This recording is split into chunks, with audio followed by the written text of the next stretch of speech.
Madame, Messieurs, bonsoir. Bienvenue sur la THM, la télévision à votre image.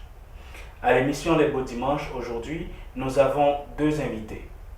Il s'agit de Viviane Barbeau, ex-députée du Parti Bloc québécois, enseignante et syndicaliste, et Jocelyne Frédéric Gauthier, qui, elle, est conseillère municipale dans Auteuil-Laval. Alors, bonsoir à vous, mesdames. Content de vous avoir à l'émission Les Beaux Dimanches pour parler de ce sujet combien important et combien intéressant. Alors, bien avant de commencer, j'aimerais que vous vous présentiez. Alors voilà, moi je suis une ex-enseignante, ex-tout. Je suis à la retraite actuellement, donc ex-enseignante, syndicaliste. J'étais députée du Bloc québécois et je viens avec plaisir parler du sujet fort intéressant que vous avez choisi aujourd'hui, donc qui est les femmes d'origine haïtienne et la politique. Bonjour, mon nom c'est Jocelyne Frédéric Gauthier. Je suis conseillère municipale à Auteuil avec l'équipe de Marc de Metz, une nouvelle élue depuis 2013. Alors moi, je suis une ancienne fonctionnaire de la fonction publique du Québec. Alors ça fait longtemps que je suis au Québec, plus de 40 ans. Je suis très heureuse de participer à ce bel événement aujourd'hui. Alors, lorsqu'on parle de l'intégration ou bien de la présence féminine dans la politique, la présence des femmes dans la politique, il faut savoir qu'il y avait des femmes qui ont travaillé au départ. Et les années 40 surtout ont été marquées par des mouvances, ce qui a donné le droit de vote aux femmes.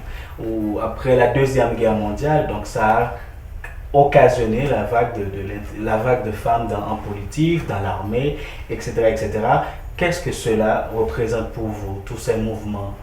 C'est essentiel parce que s'il n'y avait pas eu les Thérèse Casgrain avant nous, ben, ça aurait été encore plus long et plus difficile. Les femmes sont entrées en politique ici au Québec, une après l'autre quasiment. Donc les premières arrivées, évidemment, ont pavé la voie d'une certaine façon. Et pour une femme d'origine étrangère, c'est encore une première, disons, quand on arrive là. Donc, c'est un peu la marche, là. La vie est en mouvement. Et avec toutes les luttes des femmes dans les années 50, 60, 70, tout ça a amené aussi un regard différent qui fait qu'au fur et à mesure, ben, la porte s'ouvre de plus en plus large et les femmes peuvent s'impliquer avec moins de difficultés. Jocelyne, vous voulez renchérir? Oui, je trouve que c'est très bien. Il y avait comme pas Idola Saint-Jean, Thérèse Casgrain et tant d'autres femmes aussi qui se sont battues pour l'égalité homme-femme. Probablement à de nos jours, nous ne pouvons pas participer à la politique. Alors je trouve que le travail a été bien fait sur ce. Et j'encourage aussi nos autres qui sont là présentement sur le terrain à continuer le chemin. Et Madame Barbeau, même si elle est à la retraite, qu'elle doit faire en sorte pour aller chercher des jeunes à participer à la vie politique au Québec. Alors, vous voyez la nécessité pour que les jeunes en fassent partie, hein? Oui. Ben, écoutez, tout ce que nous avons fait n'a de sens que dans la mesure où ça perdure. Sinon, ces trois petits tours et puis s'en vont. Et puis, je veux dire, la politique n'est pas un jeu individuel, là, c'est une affaire de société. Et il faut que les jeunes, tous les jeunes, en général, on voit que les jeunes ont de la difficulté à intégrer le milieu politique. Donc, il faut faire un effort en ce sens-là. Alors, vous avez été la première haïtienne à être élue députée. Que je dirais la première québécoise d'origine haïtienne, parce que si je n'étais pas québécoise, je n'aurais pas pu être députée. Oui, donc, je suis d'accord pour la précision. C'est ça. Merci pour la précision, oui. La première québécoise d'origine haïtienne à être élue députée et aujourd'hui, il n'y en a plus. Qu'est-ce qui se passe? Il y en a peut-être plus au niveau fédéral, mais il y en a partout. Et de représenter, on ne représente pas juste la femme d'origine haïtienne. Moi, je suis une femme d'origine haïtienne. Ça fait qu'il y a un paquet de gens qui sont issus de l'immigration ou qui sont des femmes qui ont milité avec moi dans le mouvement des femmes, qui m'ont vu ailleurs, qui ont été enseignantes, qui se reconnaissent. Donc, quand je représente un comté, je représente tout le monde dans le comté. Donc, c'est là où on peut avoir une influence sur les autres personnes. Bien sûr, il y a toujours dans le temps dans lequel on vit, ça a une portée particulière pour les jeunes d'origine haïtienne et autres, de voir une personne d'une minorité qui peut arriver là. Mais c'est beaucoup plus large que simplement l'allégeance. Je veux dire, l'allégeance politique est une chose, mais l'origine, c'en est une autre. Vous le savez, au-delà du comté, donc vous êtes d'origine haïtienne et nous, nous reconnaît à travers vous et c'est une fierté pour nous. Donc, c'est pas seulement être québécoise, mais être aussi haïtienne. Absolument. Donc, ça revient à une autre responsabilité. Mais est-ce que vous pensez que c'est quelque chose qui est prêt à arriver dans la prochaine génération? Sûrement. Il y a plein de jeunes qui travaillent déjà. On ne les voit pas beaucoup, mais à un moment donné, ils vont émerger. Il faut leur donner le temps de passer à cette étape-là. Actuellement, les jeunes ont beaucoup plus de facilité que nous, là, par exemple, pour entrer dans le marché du travail, pour aller aux études. Par contre, ça élargit leur champ d'intérêt. La politique est une affaire d'intérêt. Le jour où ils vont sentir qu'ils ont vraiment besoin d'être là, que leurs intérêts sont menacés, je pense qu'ils vont y aller. Il y en a déjà dans les officines. Je peux comprendre ce que vous dites, mais à date, par exemple, malgré vous, ça fait plus que 4 ans, vous étiez élu comme député. Mais si on regarde sur le parcours, le cheminement, à date, ça roule à pas tortue, si on peut dire.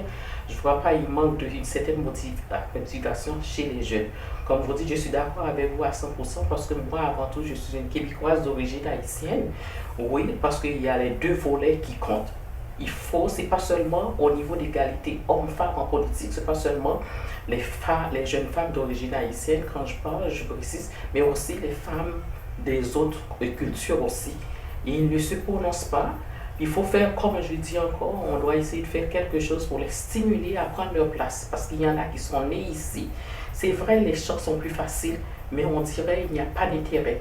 Alors on se demande, tantôt on jasait, qu'est-ce qu'on préfère pour les pousser, pour qu'ils prennent leur place, parce que c'est la relève, parce qu'ils sont nés ici, ils ont autant de droits que n'importe quelle autre personne. Pourquoi les femmes ne sont pas intéressées à la politique? Parce que vous regardez comme présentement, regarde dans le parti de M. Couillard, maintenant à Laval, au niveau municipal, comme je suis conseiller municipal, au niveau municipal, dans l'équipe de Codère, il n'y a pas de parité. À Laval, présentement, il n'y a pas de parité.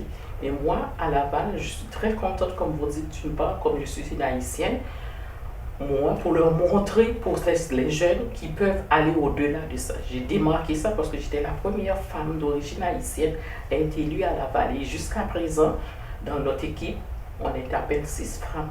Alors, là, cette année, on va en élection en novembre 2013. En parenthèse, on a besoin de femmes, on a recherché des femmes. Il n'y a pas de femmes d'origine haïtienne qui se sont prononcées là-dessus. Alors là-dessus, il y a un travail à faire. On ne va pas dire seulement les femmes haïtiennes, mais on peut dire qu'il y a je te dis les femmes tout à fait une absence des minorités dans la politique, surtout les femmes.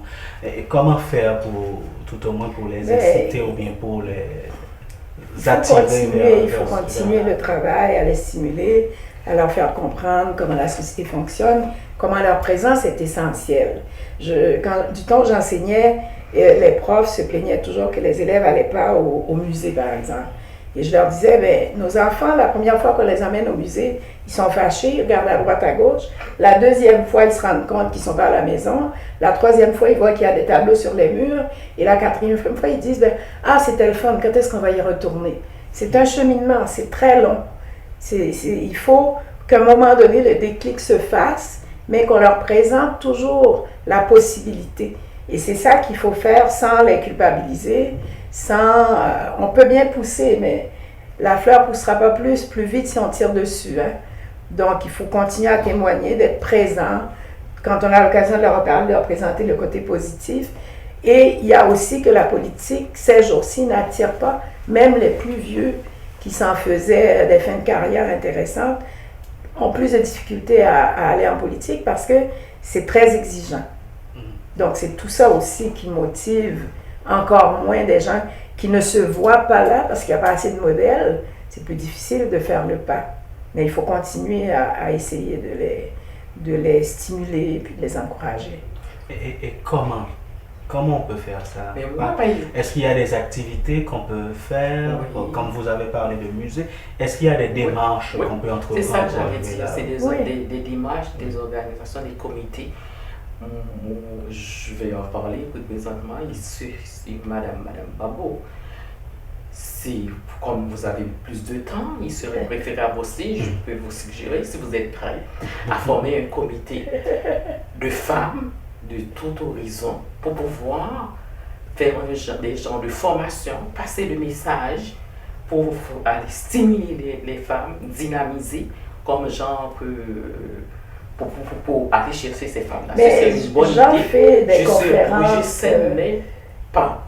Pas un autre réseau. Oui. Vous faites des conférences, mais j'ai l'impression, d'après moi je participe Il faudrait que beaucoup j'en à des fasse choses. plus. Je participe aussi à des choses comme ça. J'ai l'impression, comment je pourrais dire, ça n'aboutit pas. Il manque de motivation. Alors, si on le fait d'une façon, une forme de rotation, un comité d'ici l'année prochaine pour aller chercher, il y a des femmes, il y en a une femme d'origine haïtienne qui était élue à Gatineau, à Montréal, à Laval, un peu partout, même d'autres touches aussi. Probablement, ça pourrait aider les femmes, les jeunes femmes à prendre leur place en politique.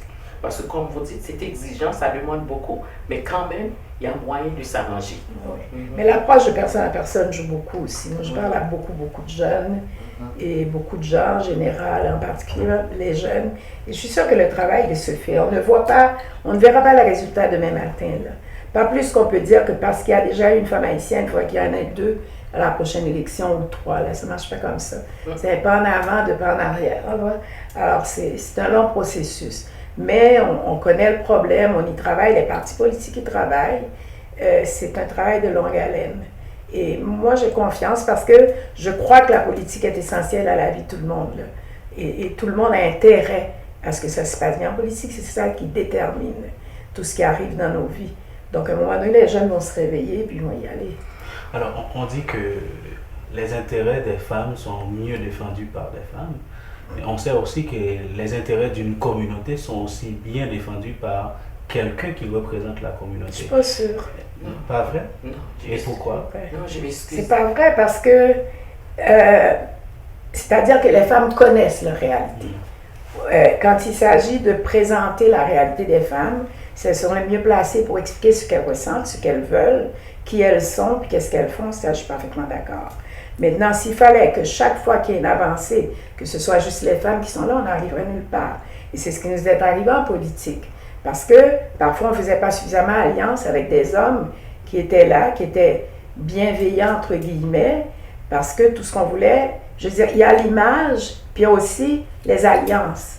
La politique, ce n'est pas une affaire individuelle. Sinon, on dirait, pour que les femmes puissent arriver à quelque chose, il faudrait qu'il y ait juste des femmes en politique.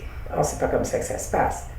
Donc, et qu'est-ce que vous dites de l'équipe Trudeau, Justin Trudeau, qui est formé avec 15 filles et 15 garçons? Moi, je pense que c'est une 50% bonne de mesure. représentativité. C'est que parce que l'image joue aussi. Donc, de viser la parité et puis de l'avoir. Maintenant, l'autre chose qu'on va faire, c'est de regarder quel rôle les femmes jouent. Est-ce qu'elles ont vraiment du pouvoir ou est-ce qu'on les met, tout ça? Donc, on voit qu'il y a des têtes d'affiche, puis il y a d'autres qui sont là, comme des hommes d'ailleurs, qui sont des portraits.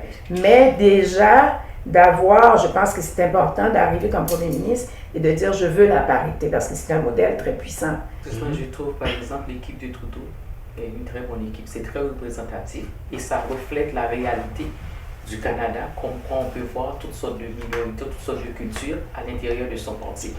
Toutefois, par exemple, je vais revenir sur un point que Viviane a dit, Mme Babo a dit, mais les femmes, quand ils sont en politique, ils font la politique autrement que les hommes. Ils ont une approche différente. Il y a certaines alliances que les femmes peuvent faire que les hommes ne peuvent pas faire. C'est pour cette raison, ça prend l'équilibre. Quand une femme est en politique, puis un homme, par exemple, ça prend les deux pour avoir l'équilibre. Parce que ça peut s'ouvrir sur des horizons différents. Alors, parlons de l'équilibre. Est-ce que cela sous-entend la représentativité ou 50-50 comme c'est le cas pour l'équipe de Mais je pense qu'on s'entend maintenant, 60-40, ce serait bien, en termes de, si on veut juste voir l'image puis la quantité. Cependant, l'équilibre se fait aussi au sens des pouvoirs. Avoir une femme potige dans un coin ou avoir un homme potige dans un coin, c'est kiff-kiff, ça ne change rien. Donc, il faut quand même, si on veut une représentativité qui soit vraiment intéressante et importante, avoir des gens des deux côtés qui ont des compétences reconnues, qui sont capables de participer, qui ont un réel poids politique. Parce qu'on est là pour faire un travail, pas juste pour montrer à la caméra que, regardez, on est moitié-moitié. Oui, il faut les renchérir, je sais. Mais de toute façon, elle a dit un point au niveau de compétences, oui. J'ai fini par remarquer, par exemple, c'est pas, je vais dire une phrase, il y a des femmes qui sont très compétentes, et les femmes, par exemple, ont peur de s'afficher, ont peur de s'avancer en politique. C'est pas la compétence est là, mais il faut aller les chercher. Parce que aussi bien, par exemple, une femme peut avoir plein de diplômes, elle a peur de s'afficher, je ne sais pas pourquoi. Est-ce une question de culture? Parce que ça ne date pas d'aujourd'hui. Alors cette affaire-là aussi, c'est ce point-là aussi, il faut le travailler. Quant à savoir comment, je ne sais pas. Mais maintenant, vous savez très bien que le gouvernement a mis sur pied un programme qui va financer à certains ministres, à certains partis, s'ils atteignent la parité entre hommes et femmes. Et je trouve que c'est un bon point, parce que comme je vais retourner au mot d'équilibre encore, une femme peut occuper un poste de ministre, un poste de direction, et puis non seulement ça, si les femmes veulent aller en politique aussi, certaines femmes, même s'ils n'ont pas les diplômes, etc., c'est pas ça qui compte. C'est souvent la voix de la personne, la présentation, comment la femme est capable, les personnes sont capables de défendre, la femme est capable de défendre les citoyens de son district ou bien de son circonscription. Qu'est-ce qui est important? Il faut qu'ils font des efforts, qu'elles font des efforts pour prendre leur place dans cette société. Parce que maintenant, on évolue. On n'est plus dans les années 50, dans les années 60, 70. Maintenant, c'est un autre tournant, une nouvelle ère dans la société. On a besoin des idées des femmes pour pouvoir avancer dans la société. Alors, au Québec, c'est une société de mixité, on parle de multiculturalisme, on parle d'une société multiculturelle, etc. Parce que multiethnique et j'en passe. Et pourtant, il n'y a pas ou faible représentativité des minorités, autrement dit des communautés ethniques dans la politique. Comment arriver à cela, à une représentativité des communautés ethniques au Je sein pense de la qu'on y politique? travaille, mais c'est un long processus. Hein. On ne peut pas demander à quelqu'un qui est arrivé depuis 2 ans d'être en politique, de savoir, parce que quand on est en politique, on représente le Québec ou le Canada. Là. Donc, à ce moment-là, il faut encore savoir qu'est-ce qu'on va faire là. Donc, je veux dire, être présent, il faut être présent partout. La personne qui est députée ou conseillère municipale, c'est une personne, mais tout le travail là, de composition de l'agenda, de composition du parti, des objectifs du parti, on peut y travailler. Ce n'est pas nécessaire d'être celle ou celui qui est à la caméra, mais que les préoccupations des membres des communautés culturelles, ou que ça soit pris en compte. Maintenant, on est, par exemple, les Haïtiens, on est une communauté parmi un paquet d'autres. Là. Donc, c'est pas nécessaire. Il ne faut pas penser non plus que tout le monde est au courant de tout ce qu'on a comme histoire d'Haïti, puis s'attendre à ce qu'en fonction de ça, on a droit à si tout le monde et personne n'a droit à rien du tout au fond. Il s'agit de vouloir y aller, de s'y appliquer, puis de faire ce qu'il faut. Donc, c'est comme ça qu'on forme une société. Puis moi, je pense que des quotas, puis des choses comme ça, je ne suis pas tout à fait pour, dans ce sens-là en tout cas. Parce que la politique, oui, il y a les compétences, il y a les minorités, il y a les gens qui viennent des régions, il y a un paquet de choses dont il faut tenir compte quand on veut former, par exemple, un cabinet ou avoir des candidats. Ce sont les communautés qui élisent. Donc, c'est extrêmement complexe. Alors, si moi, ma préoccupation, c'est d'avoir des femmes, oui, je vais travailler à ça. Mais quelqu'un d'autre, sa préoccupation, c'est d'avoir des minorités. Alors, est-ce qu'on va combiner femmes et minorités? Si on fait ça, qu'est-ce qu'on fait avec les hommes? Alors, c'est comme un casse-tête chinois, là. Oui, je comprends. Et étant donné que les hommes étaient là avant, alors chaque fois qu'une femme arrive, on a l'impression qu'elle prend la place d'un homme encore aujourd'hui, là. Donc, c'est une bataille à tous les niveaux. Elles prennent leur place ou elles prennent la place Mais justement, on prend notre place. Mais c'est pas comme ça que c'est vu au départ, là. Parce que on disait avant, quand on discutait dans le corridor, qu'il y a de la place pour les femmes, là. Oui, mais comment? Je veux dire, tu n'arrives pas comme ça, là, et puis ça y est, les portes sont ouvertes. Tu as tout un travail terrain à faire. D'abord, un travail de compréhension, un travail que toi, tu sois bien là-dedans, dans le parti, dans l'environnement, avant de te faire remarquer pour accéder à ça. Il y a beaucoup d'appelés, très peu d'élus, là. Alors, ça veut dire qu'il faut suivre un parcours. Ben, de préférence. Il y a des gens qui suivent un parcours parallèle et puis à un moment donné, ils émergent en politique, c'est un peu ce qui m'est arrivé. Mais ça peut être aussi des gens qui, très jeunes, aiment la politique, comme les jeunes qui étudient en sciences politiques, normalement, on s'attendrait à ce qu'une bonne partie d'entre eux soient plus intéressés à militer, mais bien plus souvent, ils veulent être journalistes. Ça ne veut pas dire que plus tard, ils ne seront pas politiciens. Là. On a eu des cas célèbres. Ils peuvent faire un détour. Bien sûr. Bien sûr, mais a priori, ils sont plus intéressés par la chose politique. Oui, parce que la politique, on peut l'apprendre sur le tas aussi. Ça dépend. Il y a des personnes qui sont carriéristes en politique, mais qui ont étudié, mais il y a des personnes qui sont entrées en politique. Moi, je trouve ça bon d'être carriériste. Moi, j'entends, je suis allée après Charest, qu'il est carriériste. Moi, je ne vois rien de mauvais à vouloir faire carrière en politique. Mais aussi, on peut l'apprendre sur le tas aussi. Quand j'ai dit carriériste, par exemple, il y en a qui sont là depuis 15, 20 ans, 30 ans. Ça, c'est un autre. Mais une personne peut avoir d'autres bagages en théorie, puis une fois faire un saut en politique avec les bagages en théorie et la pratique. Parce qu'en politique, quand on connaît la théorie puis la pratique, c'est deux choses différentes. Contrairement à la politique municipale et les autres, c'est différent. La politique municipale, il faut être proche de la proximité. Comme vous dites là, il faut travailler sur le terrain, il faut connaître ton coin, il faut connaître la mentalité des gens. Ça, c'est très exigeant, mais c'est aussi bien aussi, parce que ça s'appelle la politique, il faut être proche de la proximité. Mais par contre, une personne qui étudie, qui a un bac en sociologie, ou bien en psychologie, ou bien peut aussi bien aller en politique. Mais c'est spécialiste. C'est spécialiste parce qu'on a besoin de ces personnes-là aussi, parce qu'il peut apporter un atout pour la société. Alors, ou ça peut être infirmier, c'est ce qu'on a au Parlement. Les gens, et c'est ça la beauté de la démocratie. Pendant longtemps, la politique a été l'affaire des gens de 50 ans et plus, etc. Ouais. Mais on voit aujourd'hui la tendance change, si je ne me trompe pas. Et comment est-ce que les jeunes femmes des communautés noires, haïtiennes, jamaïcaines ou autres, peuvent se lancer en politique et ça prend quoi en fait? Comme les autres. Puisque vous avez... Qu'elles aillent se présenter, qu'elles étudient les partis, qu'elles voient qu'est-ce qui les intéresse, quel parti les intéresse, parce que je pense fondamentalement qu'il faut quand même avoir une connexion avec un parti politique pour pouvoir militer. Donc qu'elles commencent, qu'elles aillent, fassent comme tout le monde, qu'elles aillent faire du porte-à-porte avec le candidat, qu'elles se présentent comme attachées politiques, qu'elles fassent le cheminement, ça c'est une façon. Sinon, elles peuvent aussi faire d'autres carrières, mais toujours garder un œil dessus, puis à un moment donné, trouver une façon de se présenter. Mais la première des choses, c'est de leur faire prendre conscience qu'elles ont un rôle à jouer. Il faut l'intérêt et il faut les encourager à oser se présenter si c'est vraiment ce qu'elles veulent.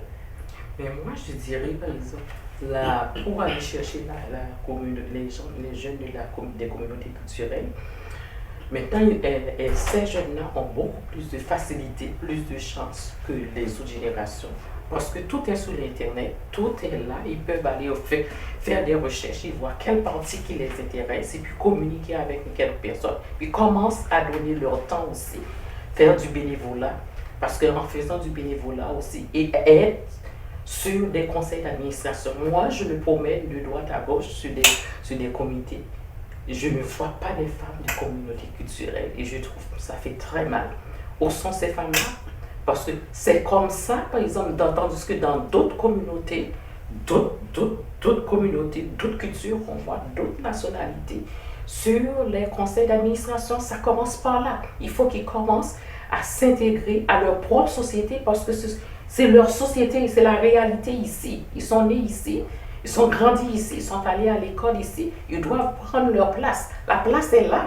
Ce n'est pas nous autres qui vont aller chercher avec une corde, mais qui font des efforts, qui recherchent sur l'ordinateur, sur tout. Ils vont voir des points, les stratégies, comment ils pourraient commencer à se lancer en politique.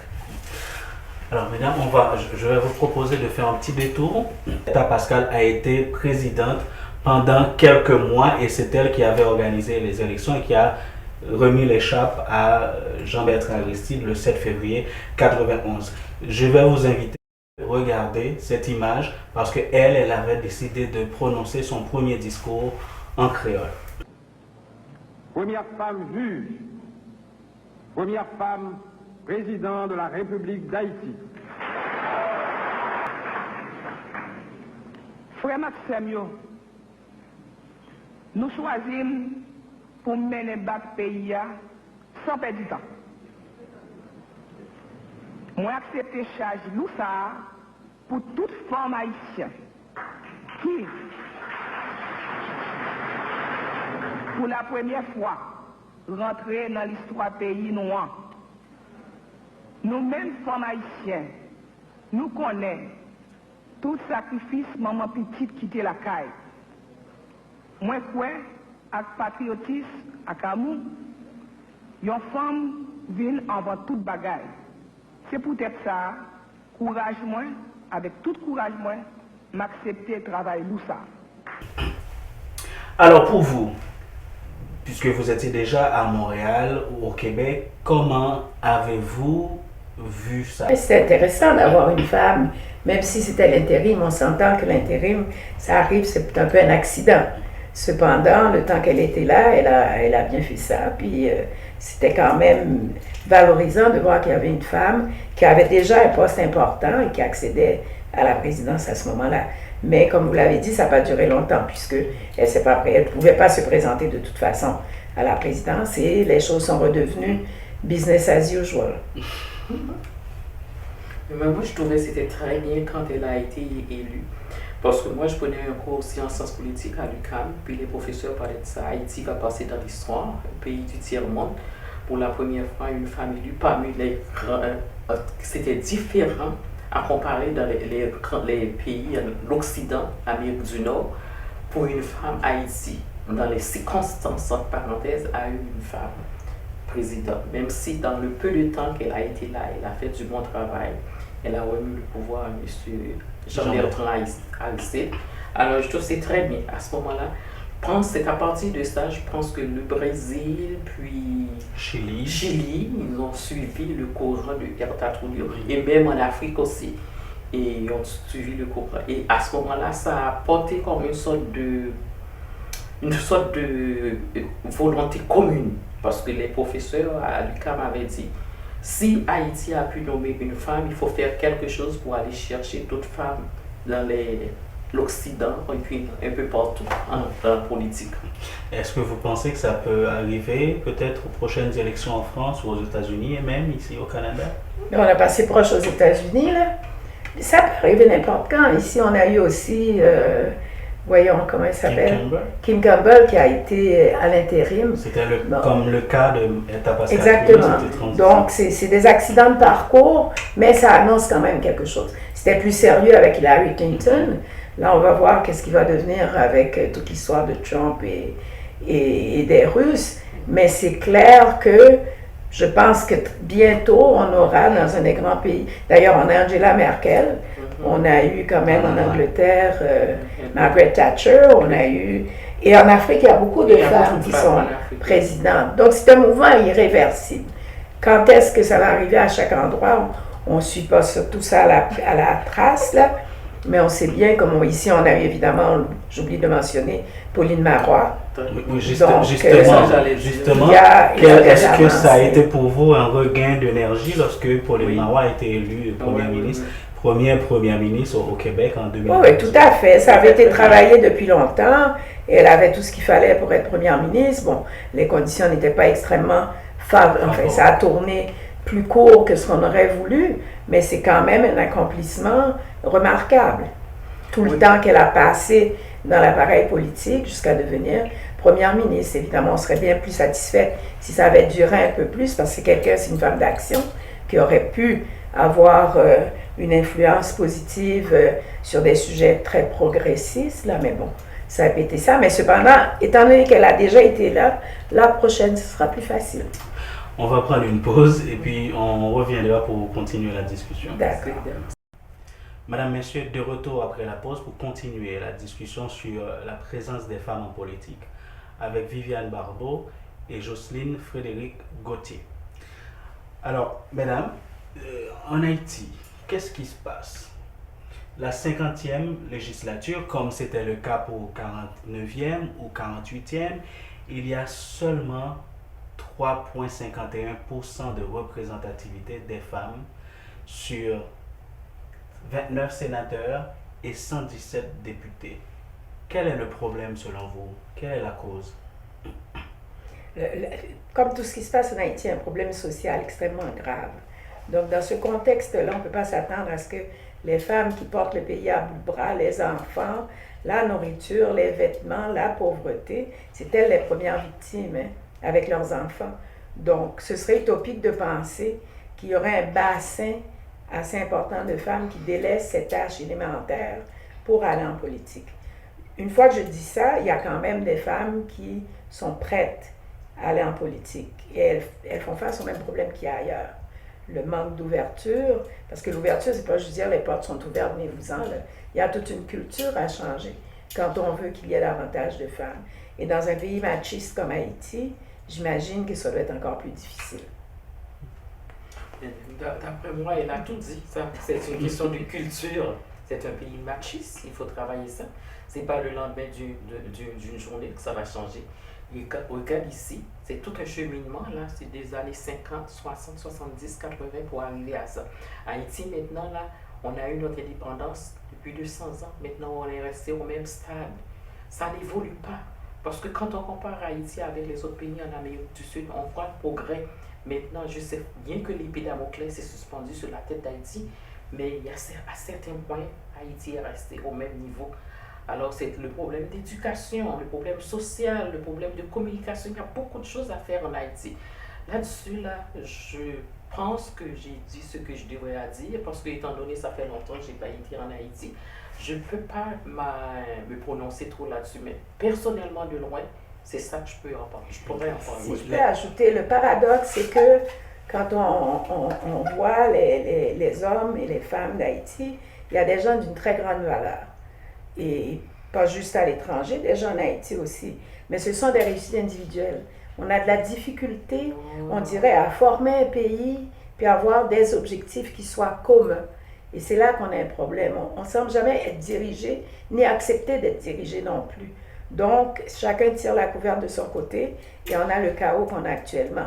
Donc, c'est d'abord et avant tout un problème social où la pauvreté, évidemment, joue un grand rôle, mais beaucoup d'autres choses aussi. Par exemple, le niveau d'éducation, la qualité de l'éducation. Dans un pays comme Haïti, on sait que le ciment, la chose sur laquelle tout le monde s'entend, du paysan dans l'endroit le plus reculé jusqu'à ceux qui sont à l'université, tout le monde veut que sa femme aille à l'école et aille dans une bonne école. Est-ce qu'on ne pourrait pas utiliser ça pour un peu élever le niveau des gens puis leur donner accès à quelque chose à laquelle on adhère? Mais on n'arrive pas à se confédérer autour d'idéaux comme ça qui sont grands, qui nous font dépasser notre condition actuelle et c'est le marasme. Oui, c'est vrai comme vous l'avez dit, donc les femmes sont, je ne peux pas dire sont aussi formées, mais il y a des femmes formées. Et par exemple, on peut parler de Milan Maniga qui a été présenté aux élections législatives en 2005, élections présidentielles en 2010 et en 2011. On a eu Madame Jean, mais malheureusement qui n'a pas réussi aux élections. Madame Duvivier Pierre-Louis qui était première ministre. Oui, justement. On a eu Madame Magloire, qui était en tout cas plusieurs. Et il y a beaucoup de femmes aussi dans le mouvement des femmes. Donc ce sont des femmes qui pourraient éventuellement faire de la politique, mais le milieu est tellement hostile, j'ai l'impression, qu'à la moindre escarmouche, c'est elle qui paye le prix. Et c'est là que ça en décourage d'autres. Et qu'est-ce qu'on peut faire? Ben là, il faudrait demander aux gens qui sont en Haïti, parce que malheureusement, moi, je fais de la politique québécoise. Et qu'est-ce qu'ils peuvent faire? C'est l'éducation. Ben, on peut se parler. Moi, je veux bien aller les rencontrer, partager mon expérience, mais je ne vis pas cette réalité-là, malheureusement. Donc, c'est très difficile pour moi de dire, à part des généralités, là, faire le lien à partir des correspondances, à partir de ce que je connais, mais tout est à faire. Mais est-ce que vous êtes d'accord, tant qu'il n'y a pas de représentativité de femmes en politique en Haïti, elles continueront à être des victimes? Elles ne sont pas victimes. Hein? Non, je ne dirais pas qu'elles sont des victimes. Mais c'est comme elle disait, par exemple, dans une société comme ça manque d'esprit de collectivité. Le point commun qu'ils ont ensemble, c'est la valeur, c'est l'éducation. Mais comment faire pour partager ça ensemble? Comment les Haïtiens, il y a le côté individualiste, il manque de pensée collective. Si une société ne pense pas pour la communauté, il n'ira pas loin. Alors ça, c'est un point important. Mais ici, quand on voit quelqu'un qui construit une maison sur une rue quelconque, il pense à ses voisins. Est-ce que je vais dire, je vais mettre un mur Il y a des lois. Il y a des lois respectées, il respecte des lois. Mais tandis qu'en Haïti, il y a des lois, mais les gens ne respectent pas ça. Ils vont au-dessus des autorités. Alors tout ça, c'est une question d'éducation. C'est comment faire pour sensibiliser et les hommes haïtiens et les femmes haïtiennes qui ont certains potentiels pour pouvoir avancer, pour donner un nouveau souffle à ce pays-là. Alors, merci pour tous ces compléments d'informations et de réponses.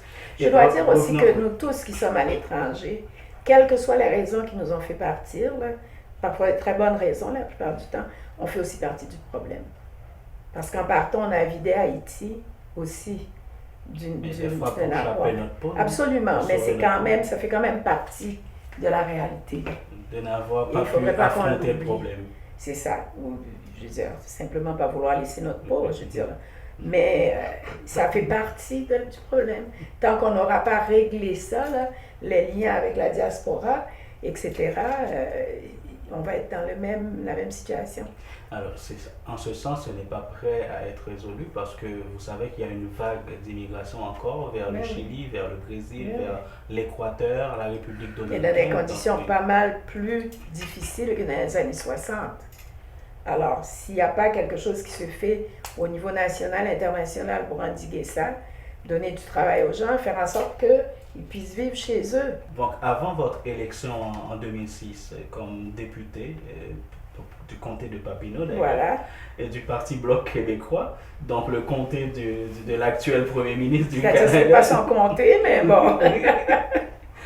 Avant, on a eu, je peux dire pour la communauté haïtienne, c'était un succès. Donc, c'était une fierté. Oui. Michaël Jean était nommé gouverneur général du Canada. Lorsque vous avez eu cette nouvelle, quels ont été vos sentiments ou bien Ben, écoutez, moi, idéologiquement, la fonction de gouverneur général, je ne la trouve pas utile. Oui. C'est honorifique. Bon, cela étant dit, j'étais quand même contente et fière qu'elle soit là. Je trouve que c'est une image, toujours au niveau de l'image à ce moment-là, c'est de montrer que oui, elle était déjà à la radio, à la télé, on l'avait vue, les gens l'aimaient bien. Donc, elle s'est fait remarquer, elle est devenue gouverneur général. Donc, à ce niveau-là, c'est un plus. Et moi-même, tout en étant au Bloc québécois, quand je pense que c'était Lévis-Beaulieu qui s'est mis à déblatérer à son sujet pour l'appeler la reine négresse, j'ai pris la parole publiquement pour dire de lui foutre la paix. Et vous? Et moi, par exemple, quand elle a été élue, j'étais très contente, très fière. Oui, une Haïtienne est rendue là. Comme elle disait, par exemple, c'est un poste d'image. Mais par contre, en même temps, elle a apporté tout un changement à ce poste d'image-là parce pendant le temps qu'elle était élue, elle l'a fait différemment parce que tout le monde la connaissait, même à l'extérieur.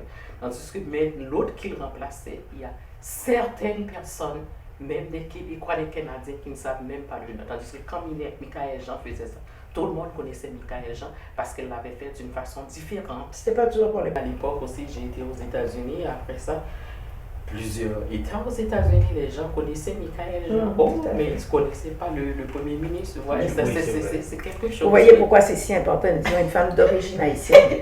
Parce que si c'est une haïtienne, elle ne pourrait pas être chef d'État. Oui, alors, Viviane, vous avez été députée pendant 2 ans au Bloc québécois. Mais ma première question pour vous, pourquoi Bloc québécois et non pas d'autres partis qu'on sait qui attirent davantage les immigrants? Mais parce que je suis une personne à part entière. Et moi, je ne vais pas où vont les immigrants ou où vont les Québécois, mais Viviane Barbeau va là où Viviane Barbeau se sent à l'aise. Et quand je suis partie d'Haïti, assez surprenant, j'ai passé ma famille 1 an, 9 mois enfermée dans une ambassade étrangère, puis il y avait un papier qui traînait, un journal dans lequel on parlait des felkistes. Puis des gens qu'on décrivait comme étant des gens qui se battaient pour l'indépendance de leur pays. Et pour moi, haïtienne, à ce moment-là, à part entière, des gens qui se battent pour l'indépendance de leur pays, c'est quelque chose de valorisant. on avait en filigrane tous les pays africains qui se battaient pour leur indépendance et tout ça. Donc, c'était quelque chose à laquelle j'adhérais. Pour moi, c'était Haïti est devenu Haïti parce que des esclaves se sont révoltés contre les maîtres. Donc, déjà ça. Puis moi, j'ai toujours cru qu'un peuple est mieux que n'importe quel esclave. Quand tu fais partie d'un pays, que tu es chez toi, c'est extrêmement important. Donc, c'est ça qui m'a donné la connexion avec, parce que le Parti québécois n'était pas encore là. C'est par la suite, le Parti québécois a été créé et j'ai toujours eu des affinités avec cette idée-là. Et quand j'ai commencé à étudier l'histoire du Québec, à fréquenter des Québécois qui, eux, pouvaient mieux m'expliquer d'où ils venaient, comment ça se fait qu'ils sont devenus souverainistes ou indépendantistes, comment ça se fait qu'ils considéraient les Anglais ou eux, ils considéraient les Anglais comme étant différents. Tout ça m'a amené à m'intéresser davantage et à prendre parti. Donc pour moi, je n'aurais pas pu aller ailleurs à ce moment-là. Est-ce que Viviane est indépendantiste ou fédéraliste? Non, je suis très clairement indépendantiste. Et pourquoi? Mais pour ces raisons-là, parce que je pense qu'il y a une justesse dans la revendication des indépendantistes et je pense aussi que même si les raisons avant, les Anglais nous font, là, c'est tout ce qu'on fait avec le temps. Cependant, on voit que dans le partage politique, le Québec n'a pas sa part, sa juste part de l'assiette globale. Et étant donné qu'on a une autre culture, une autre langue, ça nous met encore à l'écart par rapport à ce que veut le Canada, le reste du Canada. Et bien souvent, on doit se battre bec et ongle pour avoir bien moins que les autres. Ça, je pense que c'est encore présent. C'est pas aussi fort peut-être que dans les années 60, mais c'est encore très présent. Donc ça milite pour une plus grande autonomie du Québec par rapport au reste du Canada. Oui. Je vais vous revenir. Jocelyne, vous êtes actuellement conseillère municipale, pas à Montréal, mais à Laval, à Auteuil. Parce qu'on sait qu'à Montréal, il y a Monique Haricou, il y a Nathalie Pierre-Antoine, qui sont des conseillères d'arrondissement, mais vous êtes à Laval et à Auteuil en particulier. Qu'est-ce qui vous a amené là? Pourquoi la politique? Mais la politique, ça fait longtemps, comme elle disait, moi, mon parcours, comme j'ai pris des cours en sciences politiques, en sciences sociales, puis je travaillais à l'immigration en plus, puis j'étais syndicaliste aussi. Mais comme je vous dis, par exemple, souvent, je regardais la politique municipale. Je participais beaucoup à des conférences. Même elle, j'ai participé à une de ces conférences aussi qu'elle avait données. J'écoutais, j'y suivais. Mais qu'est-ce qui m'a donné le saut d'aller en politique? C'est quand j'allais au conseil de ville de Laval, tous les premiers mardis, tous les premiers lundis du mois. Autrefois, sous le règne de M. Vaillancourt, je voyais qu'il n'y avait pas de femmes étrangères. Non seulement il n'y avait pas de femmes étrangères, la majorité des femmes qui étaient là, c'était tous des blondes. C'est pas parce que c'est une sorte de préjugé, je me posais la question. Il n'y a pas de femmes étrangères, il n'y a pas d'hommes étrangers aussi. Je me suis dit à un moment donné, de là, ça commence à travailler dans ma tête. En plus, j'habitais à Laval depuis un bon bout de temps. J'ai passé plus de temps à Laval qu'à Montréal. En fin de compte, j'ai vécu 40 ans à Laval. J'étudiais à Laval, je travaillais, tout ça fait comme ça. Je dis, mais pourquoi pas, Jocelyne, me faire pas un saut en politique pour changer les choses, pour démarquer ville de Laval, pour que comme je retourne encore, moi je suis pour la jeunesse, pour l'encouragement des jeunes, pour pouvoir démarquer la situation. Effectivement, j'ai été en 2009 sous le règne de Vaillancourt depuis longtemps. J'ai pas été élu, mais c'était pas dans mon district, c'était pas dans mon secteur, c'était à Marigot. Puis en 2013, je me suis retournée encore avec tout ce qui s'est passé à la ville, avec l'ancien maire, M. Vaillancourt. Alors, ce qui veut dire, c'était la dynamique n'était plus pareille. Mais maintenant, je travaillais pour. Comme elle disait, on n'a rien, on ne donne rien pour rien. Je me suis présentée en 2013 dans mon district, il y avait 9 candidats, j'étais la seule femme d'origine haïtienne. Tous les autres candidats étaient Québécois de souche. Et un haïtien d'origine haïtienne, un autre d'origine libanaise. Finalement, j'ai fait du porte-à-porte. J'ai convaincu les gens parce que j'étais déterminée, j'ai été élu avec une forte majorité. Alors s'ils veulent me faire confiance encore, Alors, d'autres demandes, d'autres choses vont accomplir durant les 4 prochaines années. Et quelles sont ces d'autres choses? Il y a un point, je pourrais faire. Il y a beaucoup de projets parce que dans mon coin, il y a plein d'agriculteurs. Étant donné que je suis sur le comité d'agriculteurs à Laval, j'ai un projet, je ne vais pas le ventiler parce que je suis en train de travailler là-dessus. C'est faire des condos sur les terres agricoles. Puis il y a la place Belle qui sera inaugurée bientôt aussi. Ça, c'est un projet pour toutes les Lavallois. Pour toutes les Lavallois, c'est le 1er et 2 septembre. C'est ouvert, c'est gratuit.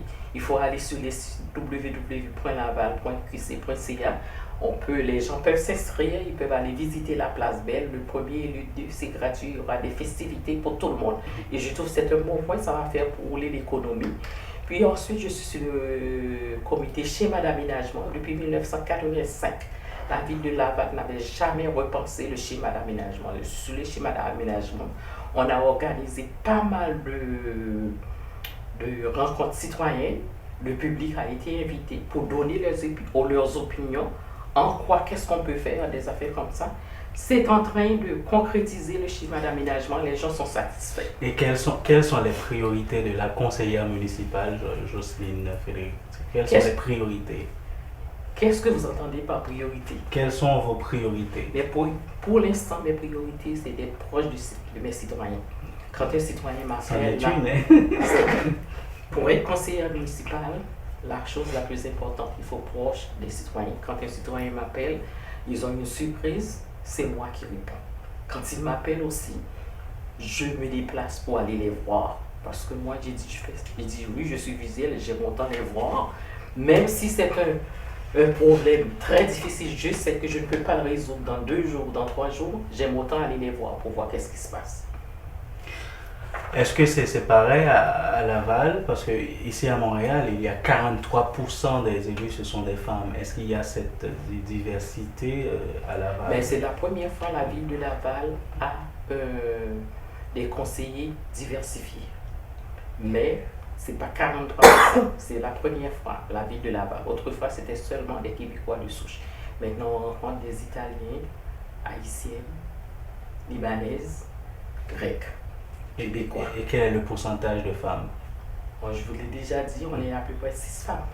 6 femmes sur 21, c'est pas beaucoup. Il faut travailler là-dessus. Et j'encourage aussi à Laval, aussi, moi je suis sur le conseil d'administration de STL. Quand on est arrivé, on a été élu en 2014, on a donné la gratuité pour les personnes de 65 ans et plus. Ils peuvent prendre l'autobus gratuitement, en autant qu'ils achètent une carte au puce qui coûtait au début. Après ça, c'est valide pour les 15 prochaines années. Ils peuvent prendre l'autobus, voyager partout gratuit. Puis en plus, on a un autobus spécial aussi pour le centre-ville de Laval. Les gens peuvent prendre l'autobus de la 360 au métro Montmorency. Ils peuvent aller faire le tour du centre-ville de Laval. Merci.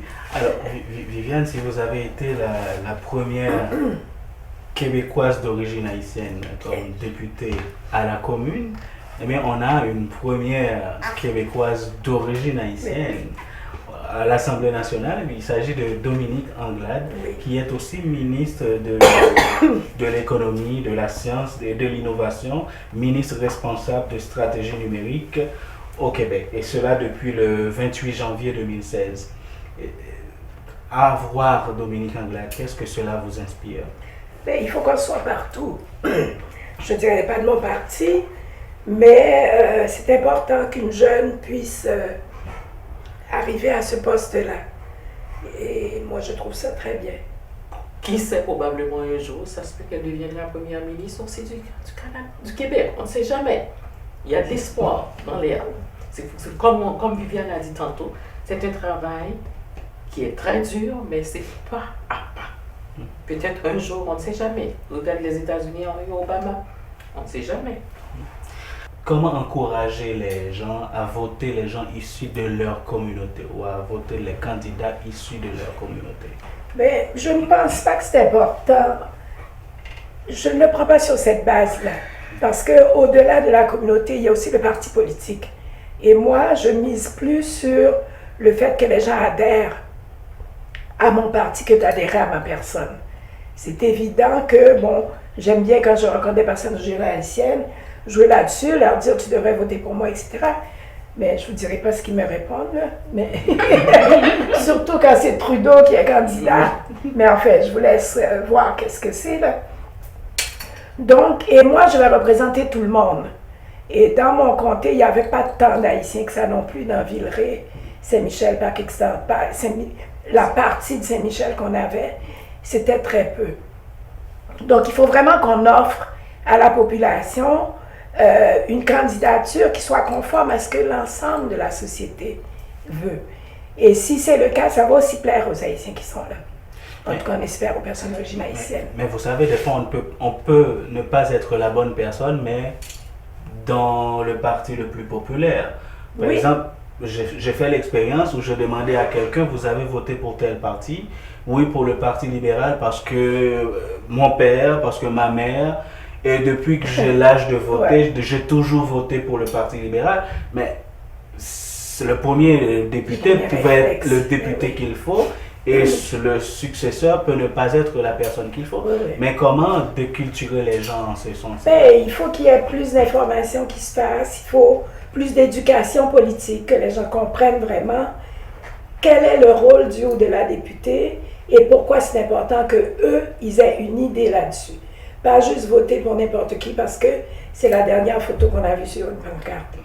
Comment encourager les gens à élire pour qu'on ait plus de représentativité en tant que personne issue des minorités ou bien des communautés culturelles? Je peux répondre tout de suite. Présentement, par exemple, je vais être sur un comité pour parité homme-femme avec mes deux, trois collègues, puis on va chercher d'autres organismes.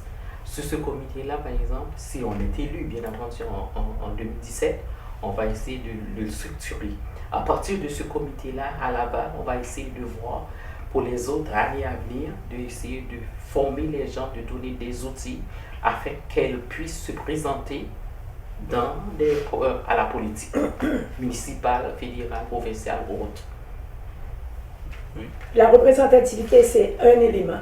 Il y a aussi tout le travail, tous les autres postes que les gens peuvent occuper. Moi, ce qui m'importe, c'est que certaines préoccupations qui sont portées par les gens issus de l'immigration soient prises en compte. De cette façon-là, les gens peuvent s'impliquer ailleurs. Je comprends, c'est important d'avoir une personne, puis je l'ai vécu moi-même quand j'ai été élue, mais c'est tous les Haïtiens qui étaient élus, là. Donc c'est très valorisant, et à cet égard, j'ai accepté le rôle un peu qui me donnait de modèle, là, tout en sachant que c'est l'image. Mais j'aurais pu être élue puis être une personne pas si intéressante que ça, là. C'est comme, tu sais, dans le choix qui se fait, il n'y a pas juste la représentativité, la personne noire qui est là. Il y a la citoyenne, il y a l'approche, il y a l'expérience, et ça vaut pour tout le monde. Moi, je vais plus dans le sens de l'intégration. Si on est intégré, puis qu'on comprend bien ce qui se passe, puis qu'on participe vraiment à la vie politique, on va s'impliquer. Et je pense que c'est en travaillant sur tous ces domaines-là qu'on arrivera à faire en sorte que la représentativité, elle va être là au bout du compte. On ne sait pas quand, mais... Mais vous êtes d'accord aussi pour réellement prendre notre place, il faut qu'on est représenté au niveau politique? Absolument, ça fait partie. Oui, ça fait partie de la société. Mais en ce qui concerne le mot intégration, je trouve ça, moi je ne dirais pas ça, parce qu'il y a des amis. Comme je vous dis, ce n'est pas une question d'intégration. Il y a des jeunes qui sont nés ici, ça ne les intéresse pas. Il y a des Haïtiens qui sont ici depuis longtemps, ça ne les intéresse pas. C'est de trouver des outils, comment aller les chercher, comment les stimuler. Oui, mais on a des Haïtiens, on a des jeunes qui sont nés ici. Quand on leur demande, on leur parle de quelque chose, ils me disent, moi je suis un Haïtien. Moi je leur dis, présentez-vous comme des Québécois, on va vous traiter comme des Québécois. Tant qu'on va rester dans cette espèce de ghettoisation personnelle, parce qu'on n'a pas de ghetto vraiment en termes on a une mixité sociale qui est vraiment intéressante ici. Mais quand les parents n'arrêtent pas de leur parler de tout ce qui s'est passé avant, qu'il faut qu'ils connaissent, ils connaissent davantage l'histoire d'Haïti, qu'ils connaissent l'histoire du Québec, j'appelle pas ça de l'intégration. Alors, il faut vraiment qu'ils se sentent d'ici et qu'ils s'affirment comme étant d'ici, qu'ils se fassent reconnaître comme étant des jeunes d'ici. Ça n'empêche pas qu'on va toujours être de cœur des Haïtiens. Là, moi, ça ne m'enlèvera jamais ça. Cependant, c'est ici que je milite, c'est ici que je travaille, c'est ici que je paye mes taxes et mes impôts. Et je trouve ça dommage que des jeunes nés ici se définissent d'abord et avant tout comme des Haïtiens. Et comment le faire autrement? Ben, ils sont des Québécois d'origine haïtienne.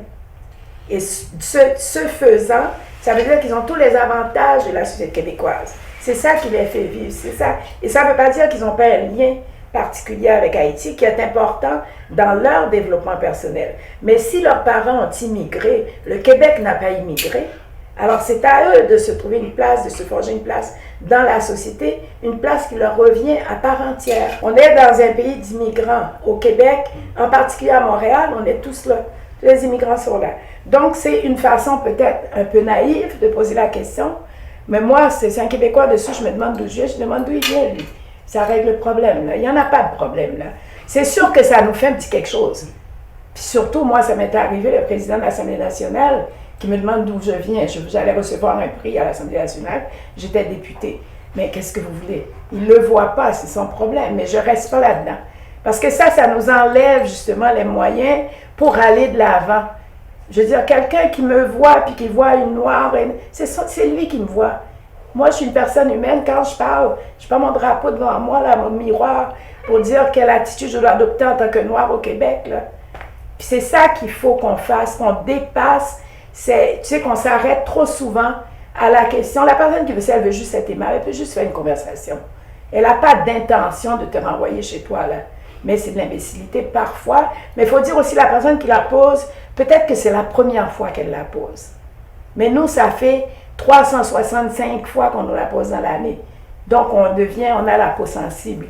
Mais souvent, c'est l'ignorance. Il ne faut pas s'arrêter là, il faut avancer. Moi, j'ai des enfants, j'ai des millionnaires, je les ai dit, vous êtes des Québécois vous êtes des Québécois d'origine haïtienne. Vous devez prendre vos places dans la société. Je ne leur dis jamais vous êtes haïtien. Québécois d'origine haïtienne. Ils savent. Mais comme vous dites, par exemple, cette question-là les interpelle souvent, des fois, ils arrivent dans les places. Mais moi aussi, il y a une fois, je suis arrivé dans un endroit, quelqu'un m'a dit d'où je viens. J'ai dit, après tout ce temps-là, vous n'avez pas besoin de savoir d'où je viens. Je suis une Québécoise comme vous. Mais on le demande aussi aux gars qui viennent de la BTB. Oui. On le demande aussi aux Franco-Québécois. C'est ça qu'il faut se rendre compte. On n'est pas les seuls. Oui. Mais pour nous, ça nous renvoie à nos origines brutes, là. Genre, tu me vois, là. Par contre, quand j'ai été élue, si vous permettez, présidente de la Fédération des femmes, j'ai une jeune fille qui avait gardé les enfants. J'habitais à la campagne. J'ai passé 30 ans à la campagne. Et elle m'a téléphoné pour me féliciter. Elle m'a dit, quand j'ai entendu que tu étais la première femme noire présidente de la Fédération des femmes, je dis, oh mon Dieu, c'est vrai qu'elle est noire, Viviane. Ça, je pense, c'est ça qui est important. Un dernier mot pour terminer. Donc, je voulais dire merci de m'avoir invité. Ça m'a fait vraiment plaisir. Merci beaucoup de m'avoir invité. Ça fait tout un plaisir d'être avec vous. Merci accompagné de Mme Babo. Merci à vous deux. Chers téléspectateurs et téléspectatrices, vous avez beau apprendre, non plutôt vous avez beaucoup à apprendre à partir de ces deux femmes-là qui sont des sources d'inspiration. Non pas seulement pour nous autres, parce que quand nous les regardons, nous nous voyons, mais aussi pour d'autres communautés ici qui ont besoin de sources d'inspiration, qui ont besoin de modèles. Ils ont manqué la société québécoise, tout comme ils nous ont manqué. Alors, nous sommes fiers d'elles. Je vous donne rendez-vous la semaine prochaine pour une autre émission, Les Beaux Dimanches. Sur ce, je vous souhaite de passer de belles soirées et de bons moments.